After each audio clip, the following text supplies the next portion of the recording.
घाटकोपर आणि पवईच्या मध्यावर असलेल्या खंडोबा टेकडीच्या जंगलात जेसीबी लावून 300 ते 400 झाडांची कत्तल करण्यात आली आहे।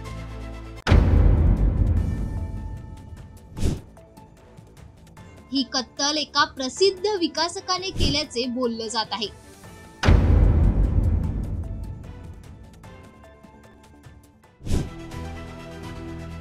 या वृक्षतोडीच्या विरोधात निसर्गप्रेमींनी जोरदार रोष व्यक्त केला आहे।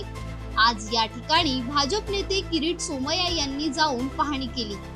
यावेळी त्यांनी पोलीस आणि पालिकेच्या अधिकाऱ्यांना धारेवर धरले। तसेच पवई पोलीस ठाण्यात जाऊन तक्रार अर्ज दाखल केलाय। या ठिकाणी विकासक, कंत्राटदार आणि पालिका अधिकाऱ्यांनी मिळून ही वृक्षतोड केली आहे। याबाबत हरित लवाद आणि पालिका आयुक्तांकडे तक्रार करणार आहे। हे जंगल सुरक्षित ठेवण्याची जबाबदारी आपली असल्याचे किरीट सोमय्या यांनी सांगितले। पवई घाटकोपर येथील जंगल आरक्षित सुरक्षित जंगल, त्यांना इथला कोणतरी बिल्डर, कॉन्ट्रॅक्टर आणि महापालिका कुर्ला एल वॉर्डचे अधिकारी तिघांनी मिळून जे सत्यानाश गेले काही दिवसात एवढा मोठा रस्ता तयार केला, शेकडो झाडाची तोडफोड केली आणि तक्रार केल्यानंतरही महापालिका दुर्लक्ष करीत आहेत। आज आम्ही पोलिसला तक्रार दिली आहे।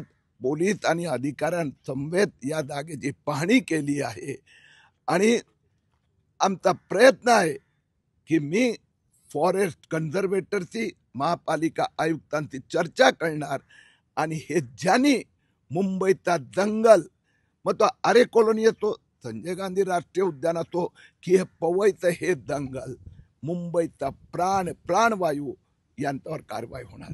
हे चिंतेची बाब आहे। एका बाजूला संजय गांधी राष्ट्रीय उद्यानावर अतिक्रमण, आरे कॉलनीचे गोडाऊन, जे घास ठेवण्याचे, गवत ठेवण्याचे ठिकाण, त्यात कमर्शियलायझेशन, मोठे फिल्म स्टुडिओ ठिकठिकाणी, आणि इथे खंडोबा टेकडी ज्याला आपण म्हणतो होर्सू व्हॅली, तिथे इथला कोणतरी बिल्डर आणि महापालिका अधिकारी सत्यानाश करीत आहेत।